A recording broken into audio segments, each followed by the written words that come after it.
Hello everyone, welcome to Assamese Kitchen and Recipes. আজি মই আপোনালোকলৈ ৰেচিপিৰ ব্লগ লৈ কিন্তু অহা নাই আৰু কিচেন ব্লগো আনা নাই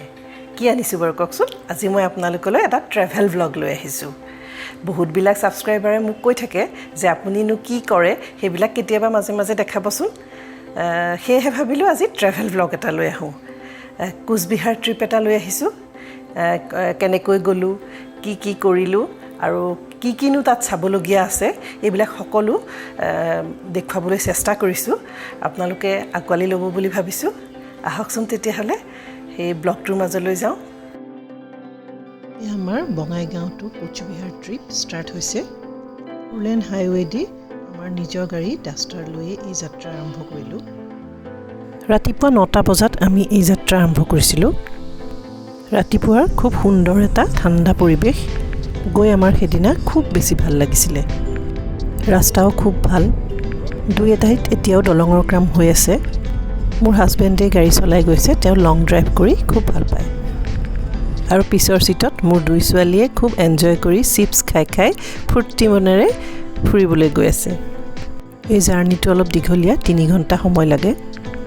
এই ট্ৰিপটোত ৰাজবাৰী পেলেচ মদন মোহন মন্দিৰ আৰু মধুপুৰ সত্ৰ মই সামৰিবলৈ চেষ্টা কৰিম ইয়া চাওক গাড়ী পৰাই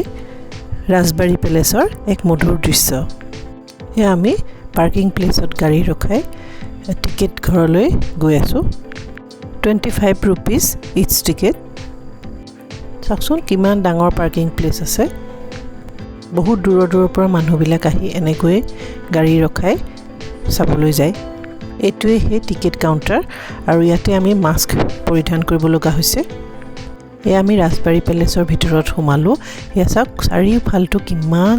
ধুনীয়া সেউজীয়া পৰিবেশ ইয়াৰ ভিতৰলৈ কোনো ধৰণৰ খোৱা বস্তু বা কিবা পেকেট লৈ যোৱাৰ এলাউ নহয় আমি লাহে লাহে পেলেচলৈ আগবাঢ়িছো কিমান হিউজ আৰু ধুনীয়া চাওকচোন দেখিয়ে খুব ভাল লাগি গৈছে মই কিন্তু অলপ দিনৰ আগলৈকে ইয়াত যে ইমান ধুনীয়া এটা পেলেচ আছে মই জনাই নাছিলো এয়া চাওক চাৰিওফালৰ পৰিবেশটো মই এনেকৈ দেখাবলৈ চেষ্টা কৰিছো চাওক কিমান ডাঙৰ এৰিয়া আৰু গুটি গ্ৰীন এণ্ড গ্ৰীন আহল বহল সাফা চাৰিওফালৰ পৰা ৰাস্তাৰে আৱৰি আছে এয়া মই গুটি পেলেচটো চাৰিও সাইডৰ পৰা দেখাইছো আমি প্ৰথমে সোমাই যোৱা নাই চাৰিও সাইডটো গুটি পেলেচটোৰ চাৰিও কিনাৰটো আমি চাই লৈছো আপোনালোকৰ যদিও একেখিনি যেনে লাগিছে কিন্তু আসলতে একেখিনি নহয় ইয়াৰ আগফাল পিছফাল গুটিখিনি মই কভাৰ কৰিছো পেলেচটো বহুত বেছি ডাঙৰ কিন্তু ইয়াৰ প্ৰত্যেকটো ৰুমতে আমাৰ সোমোৱাৰ এলাউ নাই তেওঁলোকে কিছুমান জায়গা সংগ্ৰহালয় কৰিছে আৰু কিছুমান জায়গা খুলি ৰাখিছে যাতে মানুহে চাব পাৰে কিন্তু বহুত ঠাই তেওঁলোকে ক্লোজ কৰি ৰাখিছে কিন্তু যিখিনি মুকলি কৰি ৰাখিছে সেইখিনিতে বহুত বস্তু আছে আৰু ময়ো কভাৰ কৰিবলৈ চেষ্টা কৰিছো আপোনালোকে ভিডিওটো শেষলৈকে চাই থাকক যদি আপোনালোকৰ চাই ভাল লাগে তেতিয়া হলে লাইক কৰিব সাবস্ক্ৰাইব কৰি ল'ব যিসকলে কৰা নাই তেতিয়া হলে আহিবলগীয়া ভিডিওৰ নটিফিকেশনবোৰ পাই থাকিব যদি এই ভিডিওটো ভাল লাগে তেতিয়া হলে নিশ্চয় শেয়াৰ কৰিব আমি বেক সাইডৰে আহি সাইড আৰু এয়া ফ্ৰন্টৰ দি আমি সোমাই ভিতৰখিনি পালোগৈ টুৰিষ্টে গুটি পেলেচটো ভৰি আছে এয়া চাওকচোন ওপৰৰ গম্বুজটো কিমান যে ধুনীয়া ৱৰ্ক কৰা নহয়নে এয়া চাওক গুটি ৰাজমহলৰ ফটোবিলাক এনেকৈ ৰাখি থৈছে ৰজা ৰাণী আৰু তেওঁলোকৰ বংশৰ ফটোবোৰ ৰাখি গৈছে আৰু প্ৰত্যেকজন পৰ্যটকে তেওঁলোকৰ কেমেৰাত এয়া ধৰি ৰাখিবলৈ চেষ্টা কৰিছে মই অলপকৈ দেখাবলৈ চেষ্টা কৰিছো গুটেইখিনি কভাৰ কৰিলে বহুত দীঘলীয়া হ'ব ভিডিওটো এয়া চাওক কুচ শাসকসকলৰ বংশ তালিকা এই টেবুলখনতো কুচ ৰুলাৰ্ছ বিলাকৰ ইনফৰমেশ্যন পোৱা গৈছে কুচ বংশৰ প্ৰথম ৰজাসকলে এই পেলেচটো বনোৱা নাছিল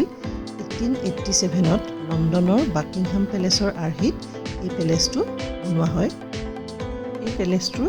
এই হিষ্ট্ৰীখিনি জানিলে খুব ভাল লাগিব কিন্তু যেহেতু মোৰ ভিডিওটো বহুত দীঘল হৈ যাব এহে কিছু ইনফৰমেশ্যন দিবলৈহে চেষ্টা কৰিছো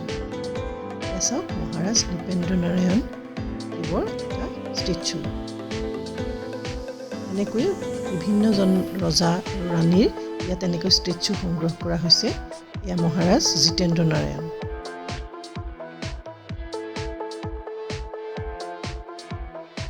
এয়া মহাৰাণী ইন্দিৰা দেৱী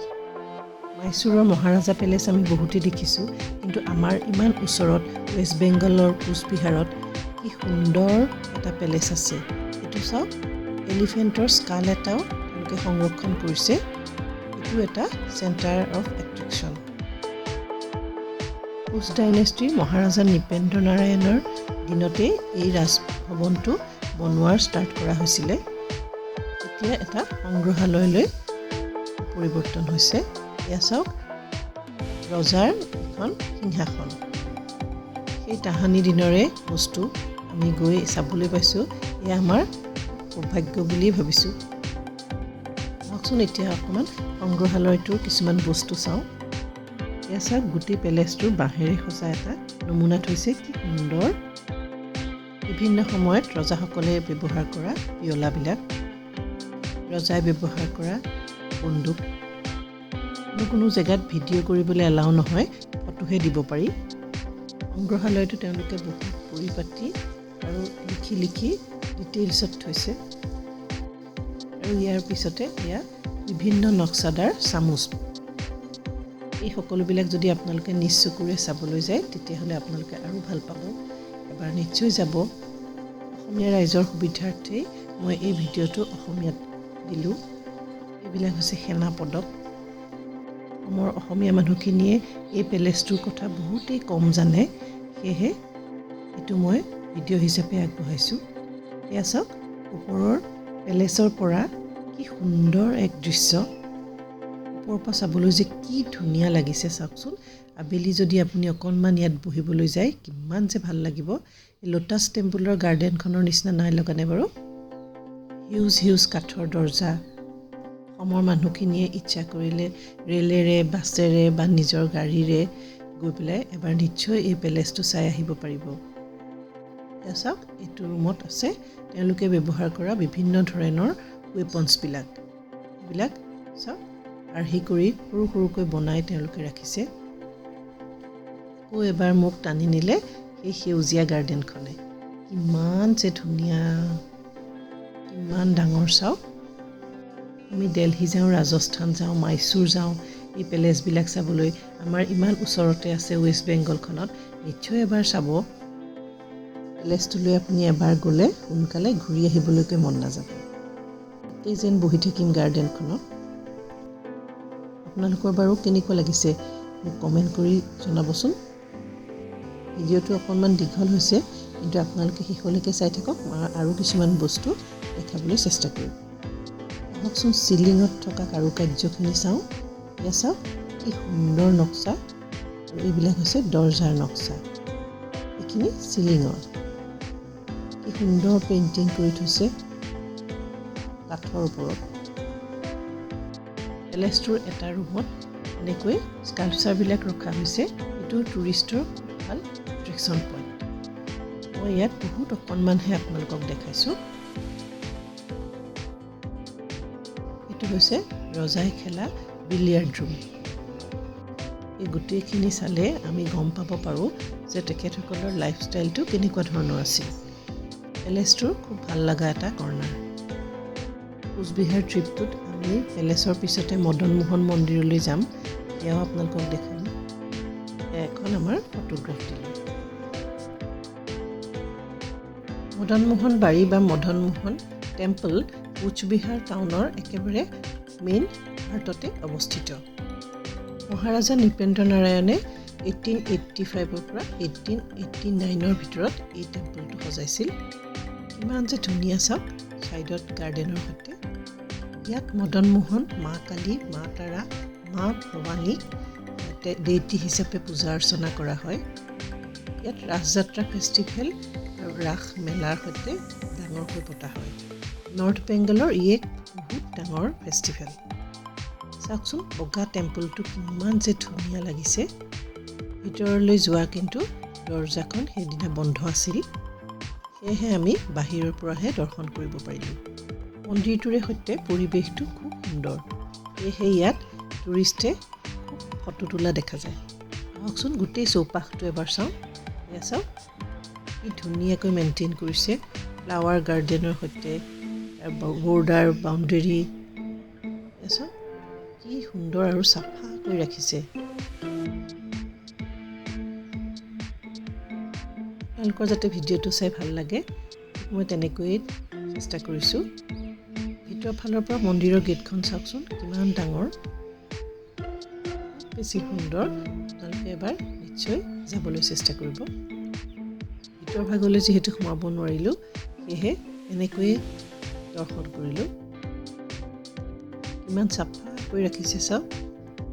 আমি বাৰাণ্ডাৰ ভিতৰত সোমোৱা এলাও নাছিল, সেয়েহে বাহিৰতে দান পাত্ৰত আমি অৰিহণা এটা দি সেৱা কৰি আহিলোঁ। ভাল লাগিছেনে বাৰু আপোনালোকৰ মন্দিৰ ভাগ চাই? এয়া আমি জন্মৰ পৰা শুনি অহা এক পৰিচিত নাম মধুপুৰ সত্ৰ। চাবলৈ খুব হেঁপাহ আছিল। এয়া আজি দৰ্শনৰ কাৰণে গ'লোঁ। গেটতে গাড়ী ৰখাই যাব পাৰি, সেয়েহে আমি তাতে গাড়ী ৰখাই ভিতৰ ভাগলৈ গৈছোঁ। ভিতৰ কিনাৰতে আছাম টুৰিজিমৰ কিছুমান কাম হৈ থকা দেখিবলৈ পালোঁ। মধুপুৰ সত্ৰখন শংকৰদেৱে প্ৰতিষ্ঠা কৰা। তেওঁৰ জীৱনৰ শেষ সময়খিনি কোচবিহাৰত নৰনাৰায়ণৰ ৰাজসভাত কটাইছিল, সেয়া আমি সকলোৱে জানো। আৰু তেতিয়াই এই সত্ৰখন প্ৰতিষ্ঠা কৰিছিল। পানীৰ দিনত কোচবিহাৰখন অসমৰে এটা অংশ আছিল। আপোনালোকৰ যিসকলে অসমৰ হিষ্ট্ৰী পঢ়িছে নৰনাৰায়ণ আৰু চিলাৰায়ৰ কথা নিশ্চয় জানে। সেই কোচ ৰাজ্যৰ ৰাজধানীয়ে আছিল কোচবিহাৰ, আৰু এই কোচবিহাৰ এতিয়া অসমৰ নহয় চুবুৰীয়া ৰাজ্যৰ অন্তৰ্ভুক্ত, ৱেষ্ট বেংগলৰ অন্তৰ্ভুক্ত। এয়া চাওক আহল বহল কীৰ্তন ঘৰ, সুন্দৰ কাৰুকাৰ্যৰে খচিত, খুব সুন্দৰকৈ বনাই থোৱা আছে। চাওক চাৰিওফালটো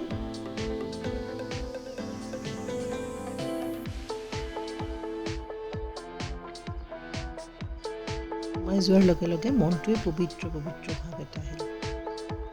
সন্মুখতে পানী ৰখা টেংকি এটা আছে। মধুপুৰ সত্ৰখন মেইন কোচবিহাৰৰ পৰা 11 কিলোমিটাৰ দূৰত্বত অৱস্থিত। মধুপুৰ সত্ৰখন এক শৰণ নাম ধৰ্মৰ এক ধাৰ্মিক অনুষ্ঠান। একেবাৰে ভিতৰৰ গেটখন যদিও বন্ধ আছিল, কিন্তু আমি অলপমান ভিতৰলৈ সোমাবলৈ পাৰিছিলোঁ। এয়া চাওক আহল বহল পৰিষ্কাৰ পৰিচ্ছন্ন কৰি ৰাখিছে।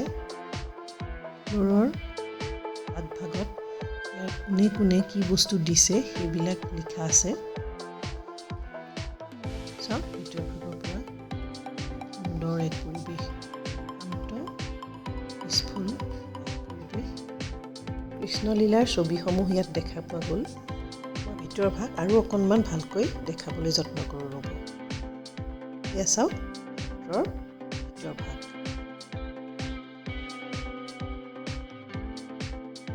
সম্ভৱ অলপ সময়ৰ আগতে ভকতে চাকি জ্বলাই থৈ গৈছে। খুব সুন্দৰ এক পৰিৱেশ।